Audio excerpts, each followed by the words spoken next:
Mekeni Mekeni, manyaman. Tara, magluto tayo ng classic na reseping Kapampangan. Good day mga ka-chefi! Today's recipe, magluluto tayo ng isang classic na reseping Kapampangan na pwedeng pang-almusal at merienda.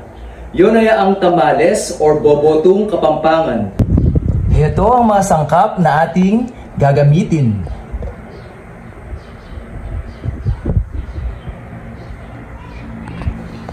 Okay, ngayon mag-start na tayo sa ating pagluluto. Ayan, sindin mo natin yung ating kalan. Sa ating pan, ilagay na natin yung ating tubig.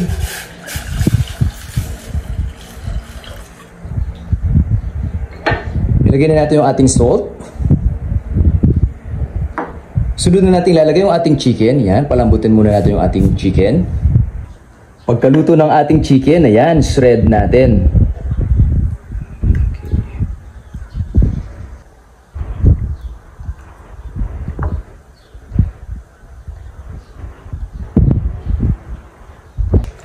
Ngayon, slice na natin yung ating Mekeni ham.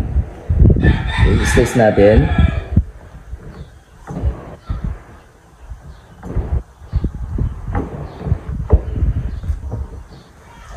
Okay, ngayon, mag-saute na tayo. Sindin na natin yung ating kalan.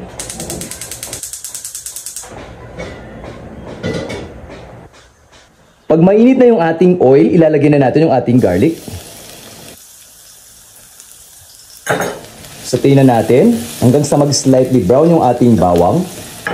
Sunod na natin ilalagay yung ating onion or shallots. Saute lang natin hanggang sa mag-translucent yung ating sibuyas. Ngayon, ibuhos na natin yung ating kakang gata.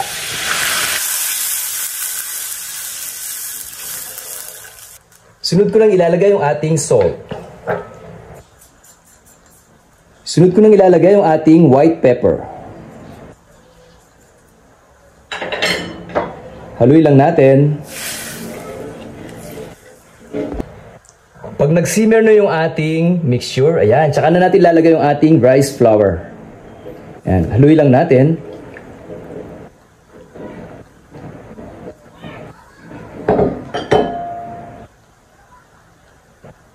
Pag nag-turn na into paste yung ating mixture, tsaka natin siya hatiin.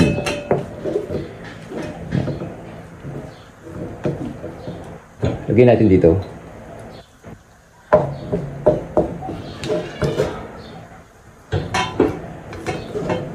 Ilagay na natin yung ating anato oil.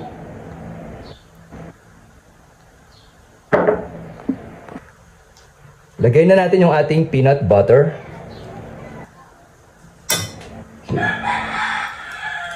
Haluin lang natin.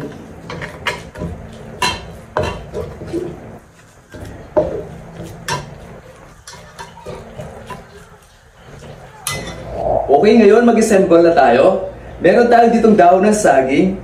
Ayan, syempre, isalabi papuking api. Ayan, king kalam.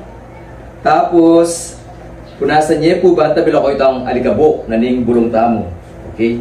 At banta po sa salad tayo yung bulong saging, baka tayo ay masira, potang mag-ibalot tayo na ikakatamong tamalis. Okay, lagyan na natin yung ating tamalis mixture sa ating dahon. Ayan. I-flatten lang natin. Okay, lagyan na natin yung ating isa pang mixture. Ilagay na natin yung ating shredded na chicken, yung ating ham, and lagyan natin ng nuts.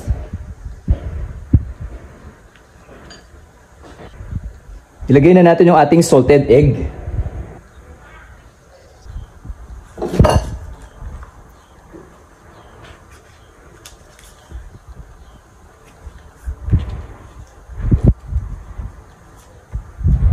Tapos lagyan natin pa sa isang dahon.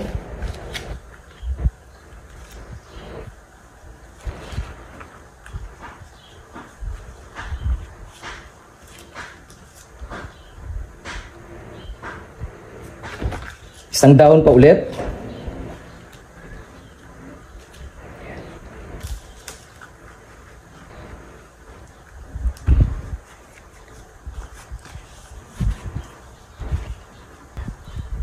Okay, ngayon talian na natin yung ating tamales.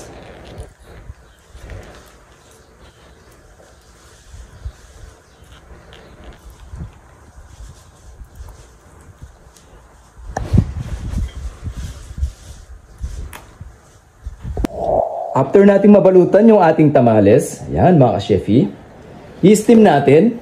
Ayan. Isalang na natin sa ating steamer. Ayan. It takes 20 to 30 minutes para i-steam yung ating tamales. Ayan, takpan natin. Luto na yung ating tamales.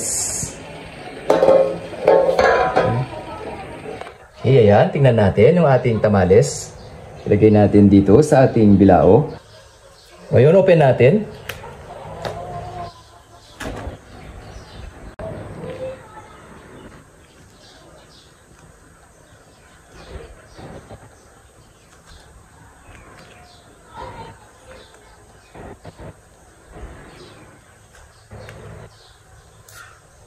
Oh, mainit pa.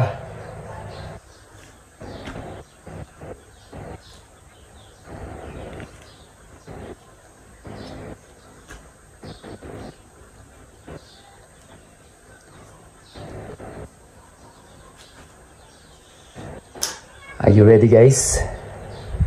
Ayan. Luto na yung ating tamales.